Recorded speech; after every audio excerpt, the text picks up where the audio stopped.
하나님의 말씀은 로마서 15장 1절에서 13절 두 번째 시간입니다. 로마서 15장 1절 믿음이 강한 우리는 마땅히 믿음이 약한 자들의 약점을 담당하고 자기를 기쁘게 하지 아니할 것이라. 우리 각 사람이 이웃을 기쁘게 하되 선을 이루고 덕을 세우도록 할지니라. 그리스도께서 자기를 기쁘게 하지 아니하셨나니 그리스도께서도 자기를 기쁘게 하지 아니하셨나니 기록된 바 주를 비방하는 자들의 비방이 내게 미쳤나이다 함과 같으니라. 무엇이든지 전에 기록된 바는 우리의 교훈을 위하여 기록된 것이니 우리로 하여금 인내로 또는 성경의 위로로 소망을 가지게 함이니라. 이제 인내와 위로의 하나님이 너희로 그리스도 예수를 본받아 서로 뜻이 같게 하여 주사 한 마음과 한 입으로 하나님 곧 우리 주 예수 그리스도의 아버지께 영광을 돌리게 하려 하노라. 그러므로 그리스도께서 우리를 받아 하나님께 영광을 돌리심 같이 너희도 서로 받으라. 내가 말하노니 그리스도께서 하나님의 진실하심을 위하여 갈릴리 추종자가 되셨으니 이는 조상들에게 주신 약속들을 견고하게 하시고 이방인들도 그 긍휼하심으로 말미암아 하나님께 영광을 돌리게 하려 하심이라. 기록된 바 그러므로 내가 열방 중에서 주께 감사하고 주의 이름을 찬송하리로다 함과 같으니라. 또 이르되 열방들아 주의 백성과 함께 즐거워하라 하였으며 또 모든 열방들아 주를 찬양하며 모든 백성들아 그를 찬송하라 하였으며 또 이사야가 이르되 이새의 뿌리 곧 열방을 다스리기 위하여 일어나시는 이가 있으리니 열방이 그에게 소망을 두리라 하였느니라. 소망의 하나님이 모든 기쁨과 평강을 믿음 안에서 너희에게 충만하게 하사 성령의 능력으로 소망이 넘치게 하시기를 원하노라. 오 하나님 아버지 은혜를 감사합니다. 오늘 이 말씀을 통하여 우리에게 말씀하시는 하나님 뜻을 열어주시옵소서. 예수님 이름으로 감사하며 기도드리옵나이다. 아멘. 자, 어제 말씀을 하다가 우리가 시간이 없어서 끊어졌는데 5절입니다. 4절입니다. 4절. 무엇이든지 전에 기록된 바는, 자, 이 말씀이 바로 앞에 3절에 그리스도께서도 자기를 기쁘게 하지 않으셨니 기록된 바 주를 비방하는 비방이 내게 미쳤나이다 함과 같으니라. 자, 제가 어제 말씀을 드리면서 바로 이 4절은 3절과 연결이 된다고 이렇게 말씀했는데요. 물론 이제 그것은 1차적이고 그러나 여기는요 4절은 그 이상이에요. 자, 무엇이든지 전에 기록된 바는, 자 3절에서는 한 절을 기록해, 그 시편 69편 한 절을 그냥 예수님 사건에다 인용했는 거거든요. 그 다음에 4절에서 무엇이든지 전에 기록된 바는 하는 말은 뭐냐면 성경은, 우리로 치면 구약 성경은 그라포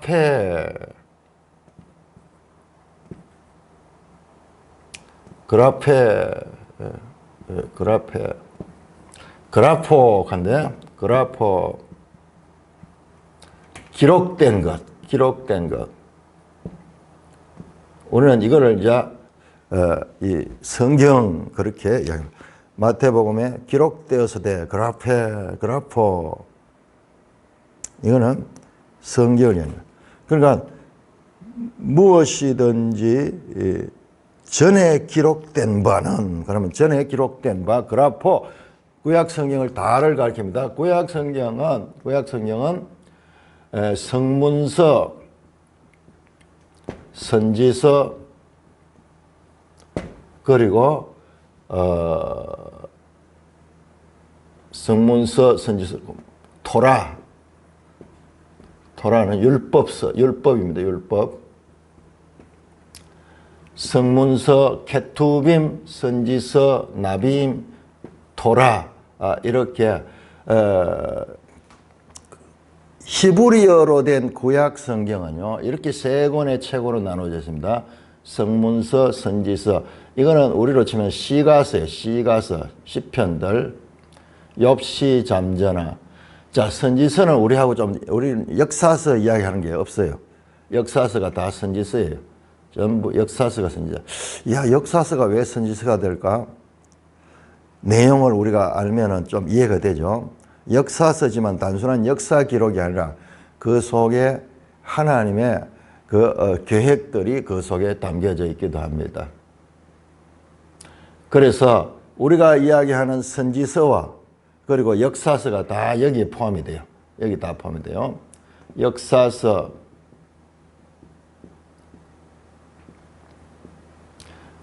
우리는 역사서, 그 다음에 모세오경, 그 다음에 역사서, 그 다음에 선지서 따로 구분하는데 히브리 성경에는 그렇지 않습니다. 자, 그리고 율법은 토라, 모세오경, 이걸 다 이야기를 하는 거예요. 갑자기. 그래서 전에 기록된 바는 하는 말은 구약 성경은 우리로 치면은 자, 하나님의 이 기록된 말씀들, 이 속에는 이게 다 포함이 됩니다. 예수님께서 누가복음 24장 44절에서 부활하신 예수님이 제자에 나눠 내가 전에 너에게 말했던, 가르쳤던 그 모세의 글들, 토라와 그 다음에 시편, 그리고 선지자의 글들이 다 내게 대하여 기록한 것이다. 그 말씀과 같은 말씀이요. 그건 좀 더 풀어서 설명하고, 전에 기록된 바는, 자, 구약 성경은 우리의 교훈을 이야기하죠. 우리는 지금 로마 교회예요. 로마 교회. 여기에 복수로, 1인칭 복수로 된 건 바울과 로마 교회, 여기에는 강한 자와 약한 자가 다 포함이에요. 우리의 교훈을 위하여 기록된 것이다. 자, 기록되다. 그 다음에 다시 또 기록된 게 나옵니다. 우리로 하여금 인내로 또는 성경의 위로로, 성경, 이게 또 원어로 보면 성경이 아니고요. 기록된 거, 그라포로 돼, 기록됐다. 그러니까는 지금 4절은 성경을 가리켜, 성경. 구약 성경이 뭐를 가리키는가? 우리에게 현재 이 교회 시대 우리에게 교훈하고 있고 우리에게 가르치는 것이고, 그리고 우리로 하여금 그 말씀을 붙들고 인내할 수 있게 하고, 그 다음에 성경의 위로로 소망을 가지게 하자. 자, 어제 이거 하다가 이제 끝이 났죠. 자, 성경의 위로 갈 적에 그 위로가, 이 성경은 그라포입니다. 이 그라포. 그래서 우리 말로는 그냥 성경이라고 했는데, 이거 구약 성경이에요. 성경의 위로. 자, 이런 말은 참으로 이 독특한 말씀이에요. 성경의 위로. 여기 위로가 뭐냐 그러면은, 위로가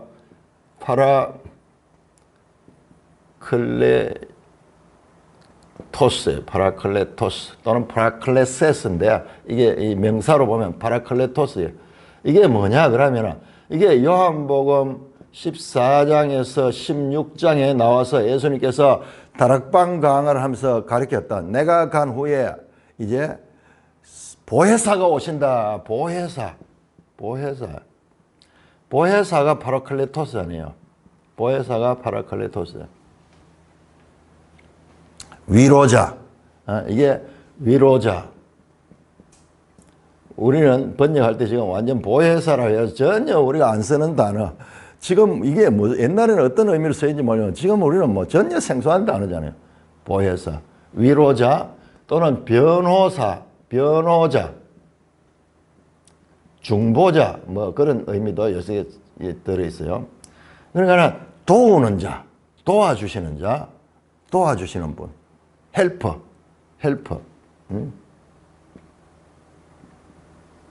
이런 의미가 보혜사에 있어요. 그게 파라클레토스예요. 이 파락하는 거는 나란히 있다, 함께 있다, 함께 있다. 파라솔 그러냐, 파라솔 하는 거는 그 늘 들고 다니면서 함께 들고 다니면서 필요할 때 이렇게 햇빛을 가리는 이 태양을 가리는 그 양산을 파라솔 그러죠. 이 파라는 늘 함께서 있어서 위로하신다. 그런데 그 보혜사 성령을 가리키는 말인데 성경의 보혜사, 성경이 위로한다. 그 말씀인데, 자, 우리 여기에서 삼위일체 개념을 또 봐야 돼요. 바울은 지금 여기에서도 삼위일체 하나님. 자, 여러분들, 우리는 지금 삼위일체 하나님을 너무나 당연한 걸로 생각하지만은 지금 1세기 AD 50년경에 여러분 하나님이 세 분이시다. 세 분이시면서 한 분이다. 이런 이야기는 유대인들에 있어 가지고는 이건 천지개벽할 이야기예요. 이건 그야말로 하나님을 망령되이 일컫는 거고 그들은 도무지 용납할 수 없는 그와 같은 주장이에요. 그렇지만 예수님께서 말씀하시죠. 아버지와 아들과 성령의 이름으로 세례를 주라. 마태복음 28장 마지막에서 그거 어떻게 또 만민에게 모든 백성에게 가서 너희는 가서 모든 백성이 자 여기 중요합니다. 모든 백성과 판타 에트노스 모든 백성 에트노스입니다. 에트노스. 너희는 가서 아버지와 아들과 성령의 이름으로 모든 백성에게 세례를 주라 그랬거든요. 모든 백성에게 세례를 주라. 그런데 자 여기에 성경의 위로로 소망을 가지게 한다. 삼위일체 하나님이 지금 그 마태복음에 나왔고요. 자 여기서 이제 성경의 위로란 말이 여러분 한번 우리 찾아보겠습니다. 자 요한복음 14장 26절 이런 것들은 성경의 지금 제일 높은 단계예요. 성령 부분을 우리가 바르게 이해해야 됩니다. 요한복음 14장 26절 내가 아직 너희와 함께 있어서 예수님이 제자들 함께 있어 이 말을 하였구나. 보혜사 곧 아버지께서 내 이름으로 보내실 성령 그가 너에게 모든 것을 가르치고 너희 말한 모든 것을 생각하라. 성령이 오셔서 뭐하냐? 가르치시고 그 다음에 예수님의 말씀을 깨우치게 한다. 생각나게 한다. 그렇게 말씀합니다. 그 다음에 이분은 15장 26절 요한복음 15장 26절 보시면은 내가 아버지께로부터 너에게 보내실 보혜사 곧 아버지께로부터 나오시는 진리의 성령이 오실 때 그가 나를 증언하겠다. 진리의 성령 내가 곧 길이요 진리요 생명 예수님이 진리잖아요. 그런데 이 성령님도 진리의 성령이라.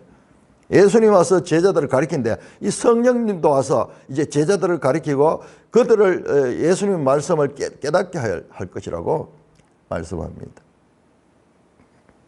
자 이렇게 성령 하나님과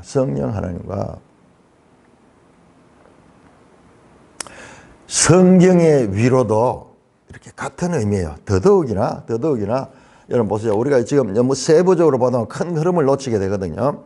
항상 이 두 가지를 같이 볼 수 있어야 되는데 자 성경의 위로가 나왔죠. 성경의 위로.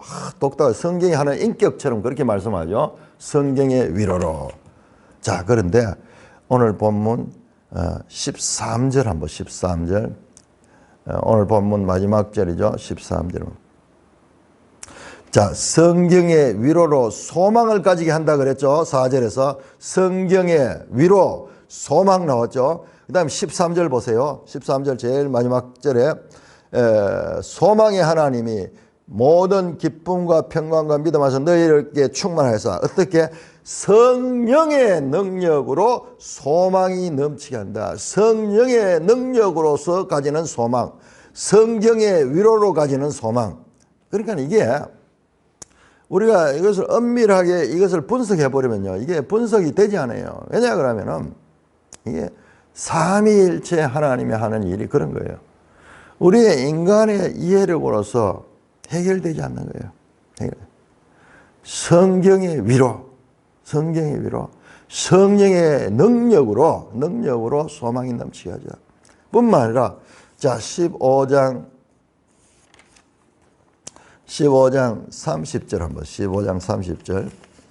형제들아, 내가 우리 주 예수 그리스도와 성령의 사랑으로 말미암아 너희를 권한다. 예수 그리스도와 성령의 사랑. 야, 이 말씀은 참 귀한 말씀이에요. 성령이 사랑이시다. 성령이 사랑이시다고. 성령이 사랑이시다. 이런 말은 딴 데서 본 적이 없는 것 같아요. 자, 그런데 로마서 5장 우리 다시 봅니다. 5장이 아주 그 역할이 중요한 역할을 하고 있어요. 5장이 아주 중요한 역할인데, 자, 5장 5절 보시면은, 5장 5절 보시면은, 소망이, 여기 소망 나오죠? 우리를 부끄럽게 하지 아니하면 우리에게 주신 성령으로 말미암아 하나님의 사랑이 우리 마음에 부어졌다. 소망이 어떻게 우리에게 성령으로 말미암아 하나님의 사랑이 우리 마음에 부어졌다. 여러분, 이게 지금 막 얽혀 있어요. 자, 성령과 하나님의 사랑, 우리가 방금 봤던 로마서 15장 30절인 그리스도와 성령의 사랑, 그리고 성령, 진리의 성령, 그리고 예수님이 진리이신 것, 그리고 보세요. 하나님은 사랑이시라. 그리스도의 사랑과 성령의 사랑, 이게 막 엎치락뒤치락 하면서 있는데, 알고 보니까는 이게 전부 삼위일체 하나님에 대한 표현에 속한 거예요. 성경의 위로라는 말도 그와 같은 차원에서. 제가 이 매일 성경을 보시면은, 이 매일 성경에 어떤 분이, 자, 보세요. 매일 성경 제일 뒤쪽에 책 선전하는데 보면은, 하나, 둘, 셋, 뒤에서 세 번째 책에 보니까는, 거기 보면 로마서라는 책을 썼습니다. 나의 사랑하는 책 로마서라는 김도현이라는 분이 나의 사랑하는 책 로마서인데, 자, 로마에서 드러난 하나님의 복음을 믿음, 소망, 사랑이라는 주제로 풀어낸 탁월한 통찰이라. 내가 이 책을 읽어보지도 않았고 처음 보는 분이지만은, 이분이 발견한 게 바로 이거다. 믿음으로 말미암아 구원을 얻죠. 믿음. 그리고 방금 봤듯이요, 소망이라는 것이 또 많이 나옵니다. 소망. 그리고 보세요, 하나님은 누구? 사랑이다. 사랑이다. 자, 이런 포커스가 이 성경 속에 깔려 있다. 자, 그래서 오늘 본문에서 4절에서 성경의 위로로 소망을 가지 함이라. 이 말은 성령으로 소망을 가지 함이라. 이 말과 같아요. 성령이 누구냐? 보혜사. 성령이 하는 역할이, 보혜사가 하는 게 옆에서 우리를 도우시고, 우리를 진리로 이끌어 가시고, 우리를 하나님 구원에 이끌어 가시게 하시는 그분. 그래서 같은 의미를 가지고 있는 표현이라고도 볼 수가 있는 것입니다. 자, 5절로 넘어갑니다. 5절에서는 이제 4절을 또 받아가지고 인내, 그 다음에 위로라는 단어가 4절에 나오죠. 인내로, 성경의 위로로 소망을 가지게 한다 그랬죠. 이제 5절에는 그럼 그 나왔던 인내와 위로의 하나님이 너희로 어떻게 그리스도 예수를 본받아 서로 뜻이 같게 하여 주사. 하나님, 성부 하나님이 예수 그리스도를 본받아서 서로 뜻이 같게 하여 주사. 자, 앞에 나왔죠? 14장 1절부터 지금 15장까지 계속 내용이 뭐랬습니까? 로마 교회 안에 강한 자와 약한 자들의 갈등을 이제 정리하면서 너희가 서로 그와 같이 서로 업신여기거나 서로 판단하거나 비판하거나 하지 말고 어떻게 그리스도를 본받아서 하나님 아버지의 인내와 위로의 하나님이 너희로 그리스도 예수를 본받아 서로 뜻을 갖게 하여 주사. 뜻이 지금 달라가지고 서로 분열 있고 갈등이 있는데 한 마음을 가지라. 뜻을 갖게 해라. 누구를 따라? 그리스도를 본받아. 모든 바울의 가르침의 핵심은 그리스도예요. 그리스도가 하셨듯이 서로 뜻을 같이 하여. 6절입니다. 한 마음과 한 입으로 하나님 곧 우리 주 예수 그리스도 아버지께 영광을 돌리게 하라. 한 마음과 한 입으로. 서로 마음이 갈라져 있었죠. 새 마음을 주시는 것이 새 마음. 성령 안에서 새 마음으로. 그 다음에 같은 말로, 입이란 말은 여기서 같은 말로, 한 마음과 같은 말로 우리 하나님 곧 우리 주 그리스도의 아버지께 영광을 돌리게 하라. 영광을 돌리게 하라. 자, 그렇게 하면서 이제 7절에서 권면은 그러므로 그리스도께서 우리를 받아 하나님께 영광을 돌리게 하신 것이 너희도 서로 받으라. 결론입니다. 그러므로 그리스도께서 우리를 받아주셔서 죄인된 우리들을, 우리가 연약할 때, 우리가 죄인 됐을 때, 심지어는 우리가 원수 되었을 적에 그가 하나님의 사랑으로 우리를 구원해 주셨는데, 그런데 어떻게 해요? 형제들끼리 이 음식 문제나 날 문제, 비본질적인 문제를 가지고 서로 분열하고 있느냐? 너희가 서로 용납하고 서로 받아라. 특히 강한 자들은 약한 자들의 약점을 담당해라. 그래야 해서 너희가 한 마음과 한 입이 되는 그리스도 안에서 일치된 그와 같은 마음을 가지라. 그러면서 14장 1절에서 시작됐던 말씀, 믿음이 연약한 자 너희가 받으라 그랬죠. 14장 1절에 받으라가, 그 다음에 여기에 15장 7절에 받으라로 우리를 받아서 해줬듯이 너희도 서로 받아라. 그리스도가 우리를 받아줬지. 너희도 서로 받아라. 그러면서 이제 14장 1절에서 15장 7절 서로 받아라.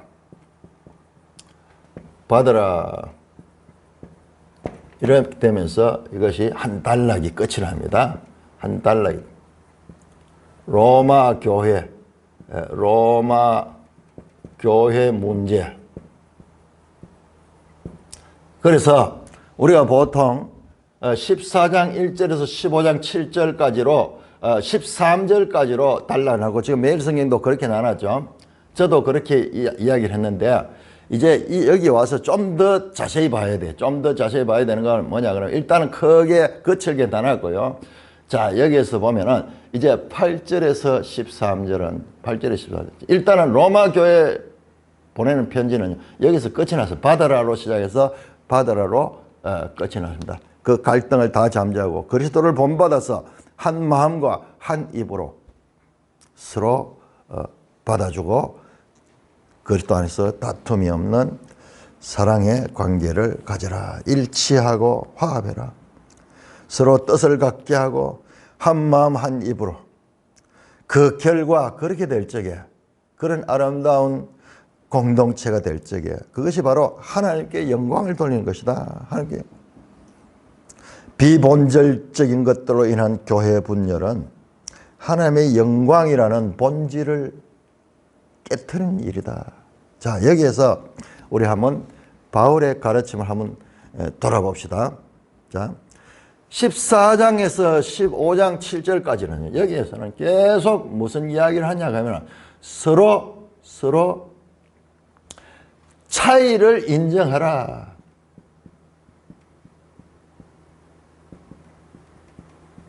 서로 차이를 인정하라. 자, 강한 자들은 강한 자 자기들 판단 가지고 이 약한 자를 판단하지 말고, 약한 자들은 또한 자기들의 기준을 가지고 강한 자들을 비판하지 말고 차이를 인정하라. 그리고 어떻게 관용하고 포용하고 화합하라. 전부 그 내용이에요. 그 내용. 자, 그런데 여러분 한번 생각해 보세요. 바울의 가르침이 대표적으로 갈라디아서 같은 거, 갈라디아서, 바울은 타협을 전혀 인정하지 않습니다. 어떤 문제에 있어 가지고, 진리 문제에 있어가 다른 복음, 다른 예수, 다른 성령을 가르치는 자. 자, 이런 것들은 절대 용납할 수 없어. 완전히 그들은 교회에서 찍어내야 되고, 그 잘못을 지적해가지고 그들을 잘못된 것들을 완전히 드러내서 그와 같은 잘못된 사상들이 교회 안에 퍼지지 않도록 엄격하게 구별합니다. 다른 복음은 없나니 다른 복음을 전한 자는 저주를 받을지다. 교회 안에서 그렇게 하는 거야. 오직 하나님, 삼위일체 하나님의 구원. 그것이 조금이라도 다르게 인간의 어떤 행위, 인간의 이 감정 같은 것들을 통해서 마음을 위로하고, 그 다음에 율법적인 그런 것을 통해서 구원한다. 그런 것은 다른 복음이야. 그건 안 돼. 그런 거는 완전히 잘라내야 돼요. 단호한 바울과, 그리고 너무나 관용적이고 화합을 강조하는 바울. 바울이 양면성이 나와요. 양면성. 이게 뭐지? 바울답지 않잖아요. 여기에서 이렇게 명확하고 분명하게 이 차이를 용납하지 못했던 바울이 지금 로마서에서는 너무나 반대의 모습을 보이는데, 자, 이걸 갖다가 뭐냐 하면 이 가르침을 디아포라. 자, 이것은 아디아포라. 말씀드렸죠? 여기 아자가 붙으면 이게 부정이 된다고. 자, 디아포라는 뭐냐 그러면 이거는 본질적인 거. 자, 하나님이 명확하게 말씀으로 명문화시킨 규례. 진리의 복음. 그 부분에 있어서는 조금도 용납할 수 없습니다. 다른 것은 용납할 수 없어요. 본질적인 게 있어가지고는 엄격하고 명료한 구분을 하는 바울이 아디아포라, 비본질적인 것. 이 부분에 있어가지고는 관용과 포용과 화합을 가르치고 있다. 우리가 이거를 이해하지 못하면요, 안 됩니다. 자, 칼빈과 마틴 루터의 가르침에서 차이가 많이 있어요. 성찬에 관한 것도 차이가 있고 많이 차이인데, 자, 그런 차이는 이거는 비본질적인 차이예요. 그러나 진리 면에 있어서는 일치합니다. 완전히 일치합니다. 그렇듯이 우리가 성도들이 모여서 교회를 이룰 때 이와 같은 차이들이 있어요. 이게 하나님의 뜻이야. 사람을 똑같이 만들지 않고 알면 알수록 남자와 여자가 다르고, 그 다음에 같은 여자끼리도 같은 남자끼리도 성격이 다 달라서 이게 조화를 이루고, 어떤 사람은 손기술이 좋고, 어떤 사람은 또 이 노동하는 그런 걸 좋아하고, 어떤 사람은 공작하는 걸 좋아하고, 뭐 이렇게 하면서 다양한 사람들이 모여가 이 사회를 구성하고 있는 거예요, 사실은. 그래서 우리가 얼마나 편리하게 살 수 있는지 몰라. 이 세상이 조화롭게 사는. 누구는 열심히 일해서 자동차를 만들고, 누구는 또 열심히 일해가지고 집을 짓고, 뭐 이렇게 하면서 또 뭐 돈을 벌어가지고 어떻게 합니까? 서로 사고 팔고 뭐 그렇게 하면서 우리가 내가 직접 자동차를 만들지 못해도 자동차를 누릴 수 있고, 편리함을 누릴 수 있고, 옷 하나만 하더라도 얼마나 지금 옷값이 삽니까? 이게 서로 조화롭고 화합하고 서로 다름을 인정했을 때 오는 시너지지. 저 북한 체제면서로 단일 이와 같은 자유와 이런 것들이 없는, 개성이 없는 그런 나라에서는 저렇게 되잖아요. 저렇게 되죠. 그러나 여기는 이런 차이를 인정했을 때, 그러나 본질적인 게 있어서 이와 같은 차이를 인정하게 되면 이거는 진리 자체가 무너집니다. 그래서 우리 그리스도인들이 지녀야 될 두 가지 디아포라 부분에 있어 가지고, 자, 우리 한국교회 술 담배 문제 이런 것이 막 지금 이게 우리한테는 이 음식보다도 술 담배 문제가 더 커요. 교회 다니면서 술 마시고 담배 피우고 이런 사람에 대해서 그렇지 않는 자들이 막 비난하고 그렇게 하는 거. 자, 그가 스스로 나중에 담배 끊을 수 있도록 하는 예수를 잘 믿고 말씀을 잘 배우면은 이게 더러운 거구나 스스로 알게 돼서 끊도록 해줘야 되지. 그걸 가지고 비난하고 하기보다도, 자, 그래가지고 네가 그래가지고 구원 받을 수 있겠나? 예수 믿는 사람이 그래도 되겠냐? 막 정죄하면 그 사람 교회를 안 나와버려. 교회를 안 나와버려. 그러면요, 이 아디아포라 때문에 디아포라를 놓치게 되는 거예요. 예? 작은 것에 너무 예민하게 굴다가 본질적인 걸 놓치게 되는 거예요. 우리 한국에 유명한 그런 사례가 있는데, 총신대학교에, 미국의 웨스트민스터 신학교에 있는 교수가 여기 왔어요. 교수가 와서 아주 유명한 교수입니다. 실력 있는 교수예요. 그 교수가 와가지고, 그 교수는, 담배를 피우는 사람이야.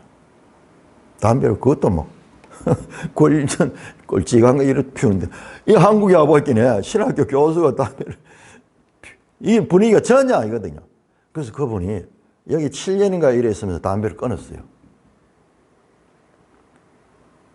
그래서 제자들 많이 가르치고, 그래서 본국에 돌아가 웨스트민스터 신학교 교수로 있었는데, 나중에 그 제자들이 이제 미국으로 같이 이제 선생님도 찾아뵙끔 이제 교회 중진이 돼가지고, 그렇게 그 신학교 가서 그 교수님을 찾아왔는데, 그 교수님이 담배를 뿌끔뿌끔 피우고 있는 거예요. 그래서 그분들이, 야, 저 교수가 타락했다 그러면서 막 비난하고 그랬다는 이야기가 있는데,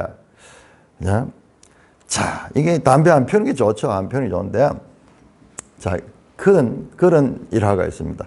자, 본질적인 것과 비본질적인 것. 바울이 이렇게 명확한 차이를 보이고 있는 것도 그와 같은 것과 연결이 되는 것입니다. 자, 이제 8절로 넘어갑니다. 8절. 자, 이렇게 해서 15장에 14장 1절부터 15장 7절까지가 맞춰지고 엄밀하게 하면은 14장 1에서 15장 7절이 한 달락이 됩니다. 그러면은 이어지는 8절에서 13절은 무슨 내용인가? 자, 제가 이번에 로마서를 공부하면서 발견했던 그야말로 저 흐름한 창고에 먼지를 뒤집어서서 아무도 관심을 가지 않는 버려진 왕관 같아요. 그걸 끄집어내서 먼지를 털어보니까는 거기에 어마어마한 왕관이 들어있는 거다. 그것이 바로 이 부분이에요. 이 부분. 보통 이거 두 개를 하나로 합쳐가지고 그냥 이 내용의 결론을 보는데 그 차원이 아니에요. 자, 우리 한번 보겠습니다. 자, 8절입니다. 8절. 내가 말하노니 그리스도께서 하나님의 진실함을 위하여 할례의 추종자가 되셨으니 이는 조상들에게 주신 약속들을 견고하게 하시고. 이게 무슨 말이냐? 자, 이 말씀은 성경 신학자들 가운데서도 이 말씀은 되게 논란이 되는 말씀이에요. 이게 무슨 뜻인지 몰라요. 자, 그런데 8절에서 바울이 말하면 내가 말하노니, 갑자기 어조를 바꿔가 내가 말하노니. 우리 성경을 제대로 해석하려고 하면요, 여기에 쫙 빠져들어가야 돼요. 자, 서로 받으라 그랬죠, 7절에서. 그 다음에 이제 바울이 어조를 바꿔가 내가 말한다. 그러면서 이제 결론적인 그와 같은 말씀하자. 내가 너에게 이르노니. 그러면서 새롭게 말씀을 하는데 엄숙한 교의의 선언을 할 것이며 주목을 시킵니다. 자, 내가 말한다. 이제 들으라. 쉐마, 들으라 이스라엘아. 그러듯이 내가 말한다. 바울은 마지막으로 지금 이 말씀을 하기까지 지금까지 자신의 논증을 쭉 했던 걸 가지고 이 가르침을 이제 비장의 무기, 지금까지 숨겨두고 있던 그 비장의 무기, 그것을 끄집어내려고 합니다. 그게 뭐냐? 그런데 그리스도께서 하나님의 진실함을 따라 할례의 추종자가 되셔서 이는 조상들에게 주신 약속을 견고하게 하시고, 무슨 말이지 갑자기? 그래서요, 이 부분은 8절은 특별히 어색한 본문, 갑자기 왜 이야기 나오지? 그래서 심지어는 그 성경 신약 신학자들 가운데도 괴기 본문이라는 별명이 괴기 호로. 갑자기 그리스도께서 하나님의 진실함을 위하여 할례의 추종자가 되었다. 어제 제가 이게 무슨 말 같으냐 물어보니까는 우리 마니자매가 유대인을 가리킨다. 예수님이 유대인 된 걸 가리킨다. 그 말이에요. 그 맞습니다. 자, 4장 16절을 봅니다. 자, 로마서 4장 16절을 보면은 이게 명확하게 그 뜻이 드러납니다. 4장 16절. 4장 16절. 그러므로 상속자가 되는 그것이 은혜에 속하기 위해서 믿음으로 되느니 이는 그 약속을 모든 후손에게 굳게 하려 하심이라. 자, 율법에 속한 자에게 뿐만 아니라 아브라함의 믿음에 속한 자에도 그러냐. 아브라함은 우리 모든 사람의 조상이라. 조상 나왔죠? 조상. 그리고 약속 나왔죠? 그리고 믿음 나왔죠? 자, 그래서 이런 조상들에게 주신 약속을 견고하게 하다. 아브라함의 것이고 할례의 추종자. 예수님이 유대인으로 와서 할례를 받았죠. 누가복음 2장에 보면은 예수님이 할례 받는 장면이 나오잖아요. 그래서 거기에서 시몬이 나와서 이 찬양하는 그 내용이 나오죠. 난지 8일 만에 예루살렘 올라가서 할례를 받는 내용이 나오죠. 그게 그냥 사건이었지만은 그게 아주 중요한 의미를 가진 거예요. 그게 뭐냐? 그리스도께서 할례의 추종자가 됐다. 유대인처럼 할례의 추종자가. 그래서 조상들이 누구예요? 바로 족장을 가리킵니다. 여기서 파들을 가는 건 그냥 단순한 조상이 아니고 족장들. 누구? 아브라함, 이삭, 야곱. 특히 아브라함을 가르치죠. 4장에서도 아브라함을 따로 이야기했죠. 그래서 조상들에게 주신 약속을 견고하게 한다. 바로 그리스도가 유대인으로 왔다. 그래서 그 유대 전통에 속한 유대인이 돼서 그 조상들의 약속을 가지고 왔다. 자, 이 부분은 4장에서 나왔습니다. 자, 아브라함이 할례를 받은 것이 언제냐? 아브라함이 믿음으로 먼저 의롭다함을 받고 15장에서 의롭다함을 받고 창세기 17장에 할례를 받았거든요. 아브라함이 할례를 받은 것은 믿음보다도 후에 나왔어. 후에. 그때 그러면서 이제 아브라함은 믿는 자의 조상이기도 하며 그 다음에 그 유대인들의 조상이다. 양면을 다 이야기를 했는데 지금 여기서는 할례의 추종자가 됐다. 할례의 추종자. 그래서 지금은 유대인들을 말하고 있습니다. 유대인으로 예수님이 오셨다. 어떻게? 하나님의 진실하심을 따라 하나님의 그 진리를 따라서. 진실, 이게 알레테ia, 진리예요, 진리. 하나님의 말씀의 이 예언을 통하여서 때가 참에 율법 아래 예수님이 태어나시잖아요. 그리스도께서 어떻게 바로 율법 아래에서 유대인들의 후손으로 이 땅에 왔다. 누구로 왔다? 다른 말로 하면 아브라함의 후손으로 왔다. 아브라함의 후손으로 왔다.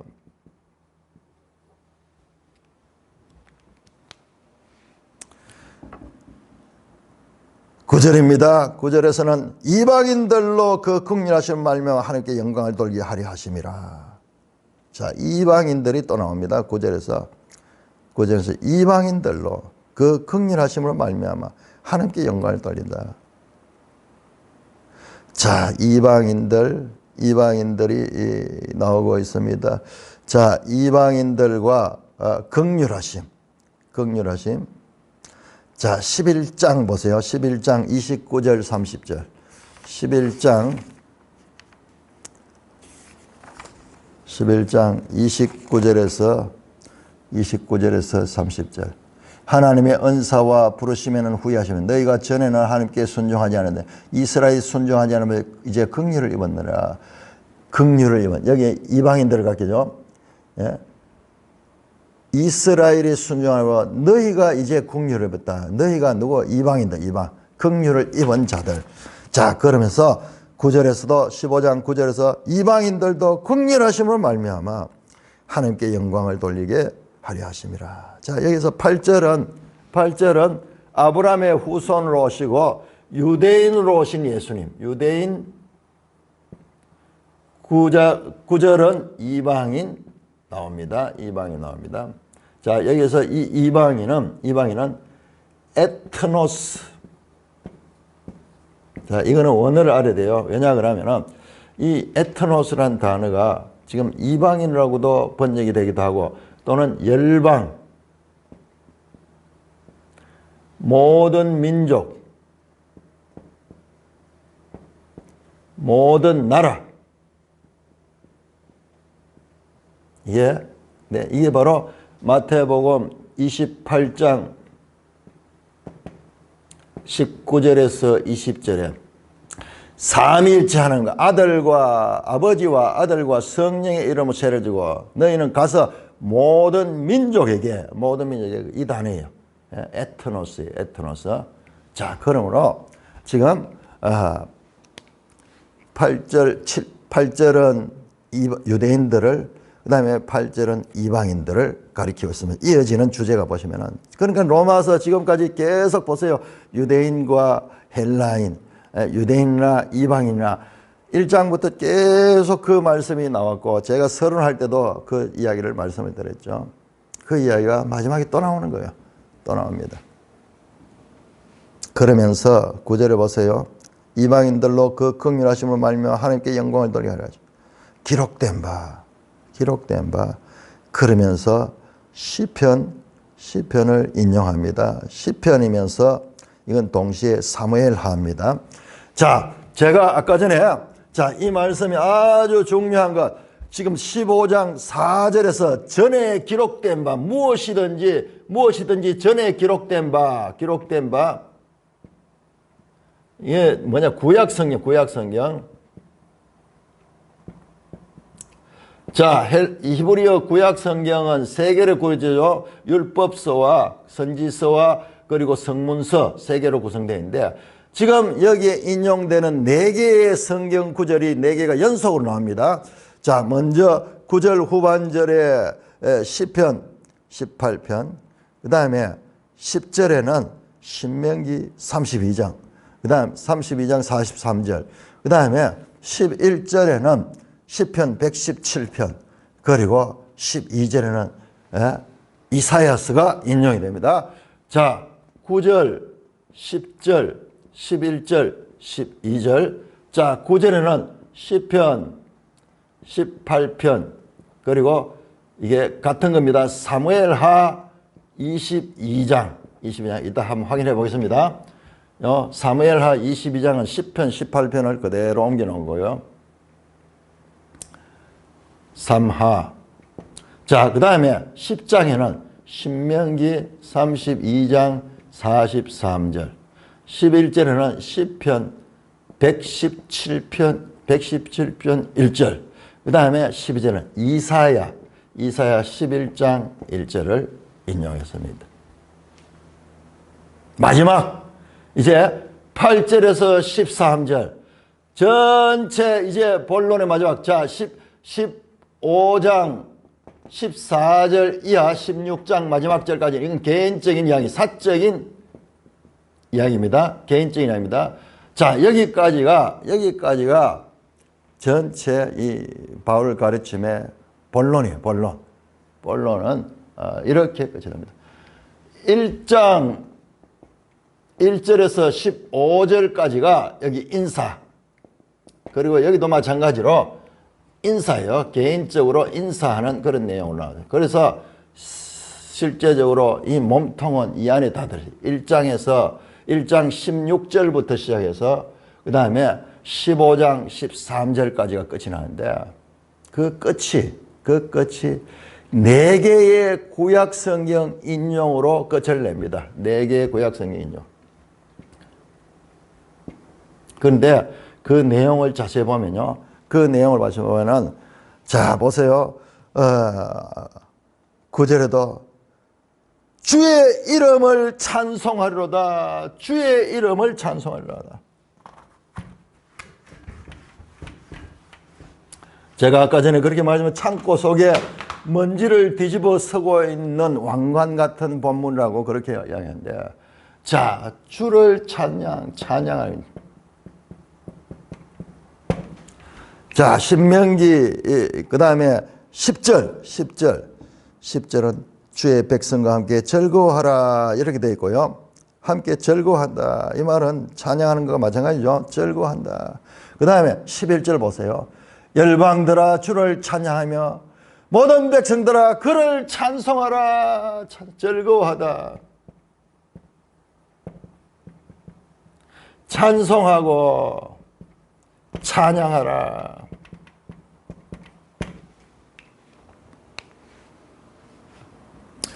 그 다음에 12절에 이새의 뿌리 곧 열방을 다스리는 이가 일어났으니 열방이 그에게 소망을 두라. 자 모든 사람들이 그 이새의 뿌리로 해서 오시는 분을 소망을 하게 되는 소망이 나옵니다. 소망. 메시아 소망이죠. 메시아 소망. 메시아 소망으로 인하여 찬양하고 즐거워하고 찬송하고 찬양하는 이야기가 이제 로마서 대단의 마지막이에요. 마지막 13장이 이제 끝이 나는데 13장은 그 바울이 소망의 하나님이 모든 기쁨과 평강과 믿음 안에서 너희를 충만하게 해서 성령의 능력으로 소망이 넘치게 하시기를 원하노라. 자 그렇게 하면서 끝을 맺고 있습니다. 자 그리고 또 하나 여기에서 공통점을 발견해 보세요. 자, 이 마지막이 지금 자, 이게 지금 얼마나 대단한 본문인가를 우리가 알아야 되는데요. 자, 로마서 지금까지 구조를 다시 보시면은 이게 그냥 이것만 봐가지고는 안 돼요.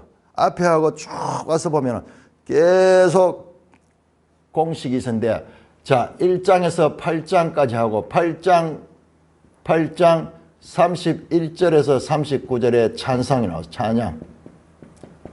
하나님에 대한 찬양. 그 다음에 9절에서 11절에서 9장에서 11장 가운데서 11장 33절에서 36절에 찬양이 나와서. 자, 이제 12장에서 이제 15장 건너가서 15장 8절에서 12절에 또 찬양이 나와. 자, 이 찬양은 대단했죠. 이것도 1장에서 8장 개인적인 우리의 구원에 대한 하나님의 경륜을 깨닫고 우리는 넉넉히 이길 수 있다. 하나님이 우리를 붙들어 주시기 때문에 우리의 구원은 확실하다. 구원의 확실성에 대한 감사의 찬양이고 그 다음에 이 찬양은 하나님께서 모든 민족, 유대인이나 이방인을 차별하신 모든 민족을 구원하시는 하나님의 구원의 경륜을 깨닫고 찬양을 했죠. 깊도다 하나님의 지혜와 지식에 부여하며 누가 그의 모사가 될 수 있나? 누가 그에게 들에서 갚으심을 받을 수 있겠냐? 아무도 할 수 없다. 오직 하나님의 주권적인 만물이 주께로 나오고 주로 말미암고 주께로 돌아가미로다. 영광이 그에게 세세토록 있어요. 어마어마한 찬양이 여기 나왔어요. 그런데 이제 마지막 세 번째 찬양이 나오는 거예요. 이거는 내가 어느 학자도 그 이야기를 하는 걸 잘 못 봤어요. 전체로 일관되게 보니까 지금 이게 보이는 거예요. 이게 보이는 거예요. 자, 그래서 나오는데 이 찬양은 바울의 찬양이 아니고 구약 성경에 인용을 해서 그로 주를 찬양하고 있는 이와 같은 말씀. 이 말씀은요, 결론적으로 보면은 하나님께서 이 모든 것들은 이미 기록되어 있었던 거다. 전에 기록된 바는 우리의 교훈을 위하여, 우리에게 성경의 위로를 주기 위하여 기록됐다 했던 그 말씀대로. 자, 이것이 일단 시편 성문서죠. 시편이 2개가 인용이 되어 있고, 그 다음에 선지서, 나빔 선지서, 이사야 선지자죠. 선지서. 그 다음에 율법서, 신명기 율법서. 이렇게 전에 기록된 문서의 대표성을 가지고 있는 성문서에서 두 구절을, 그리고 선지서에서 한 구절을, 그 다음에 율법서에서 한 구절을 가져와서 구약 성경을 대표하는 거예요. 이게 공통적으로 뭘 이야기합니까? 자, 여러분 보세요. 시편 18편, 신명기 32편, 그리고 시편 117편, 이사야 11편의 공통점은 열방입니다. 열방. 에트노스.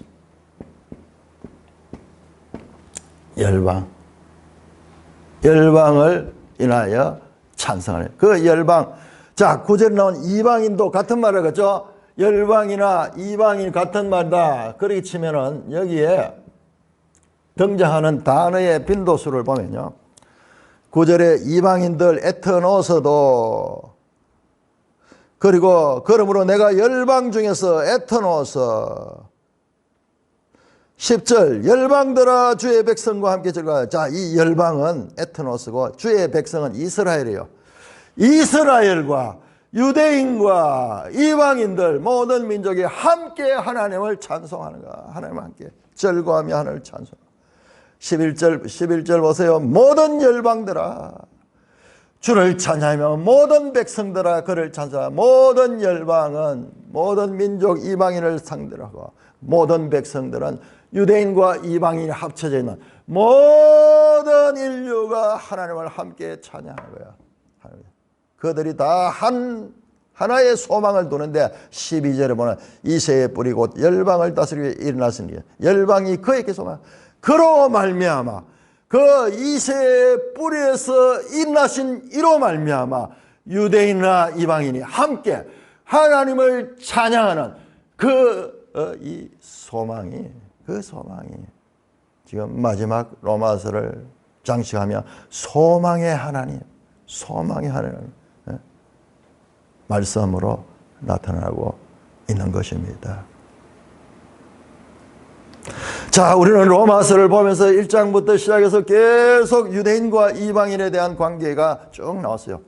자, 여러분, 우리는 지금 2000년 후에 지금 존재하고 있어요.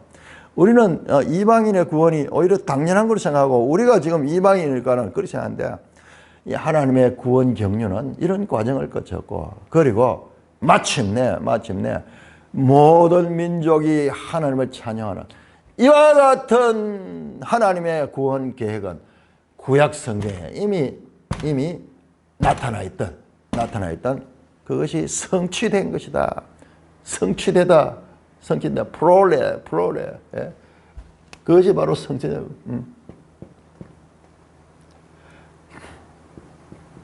예. 성취되다. 바울이 지금까지 말씀했나? 자, 이 8절에서 15장 8절에서 13절까지는요. 13절 과연 이게 어디에 붙어지는 찬송일까?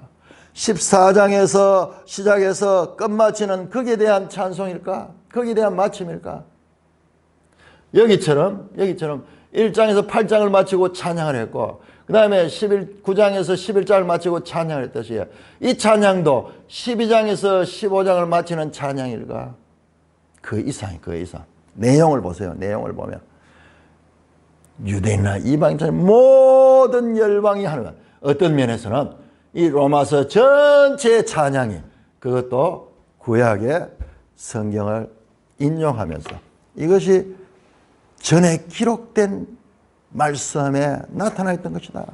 지금까지 바울이 가르쳤던 모든 로마서의 그 내용들은 하나님이 원래 말씀하신 그와 같은 것들이 성취된 것이다. 그렇게 말씀하면서 이제 로마서의 대단에 막을 내는 거예요. 자, 그 뒤에는 이제 사적인 이야기인데, 자, 그 부분, 자, 인용된 이 구절을, 야, 그러면 그 많은 구약 성경에 기록되어 있는 것들 가운데서 왜 이 구절을 뽑았을까? 저는 이걸 다 연구를 해봤어요. 이 구절을 뽑아보니까는 여기에 하나님의 심정, 하나님의 마음이 절절히 느껴지는 겁니다. 여러분, 이 내용을 보진 않더라도요. 우선 이거 보세요. 하나님 관심이 어디 있어요? 모든 민족의 구원이잖아요.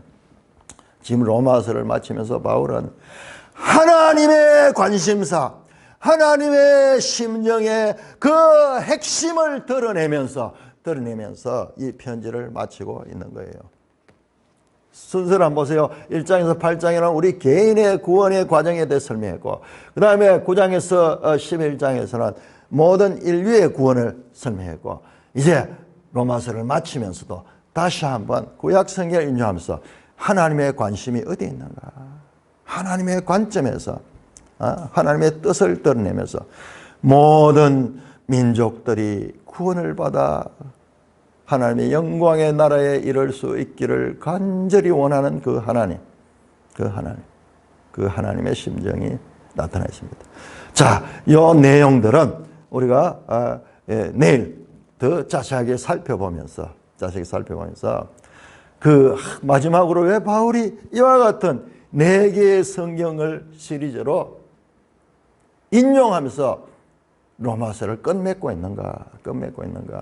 거기에 대해서 더 깊이 우리가 한번 살펴보도록 하겠습니다. 찬송가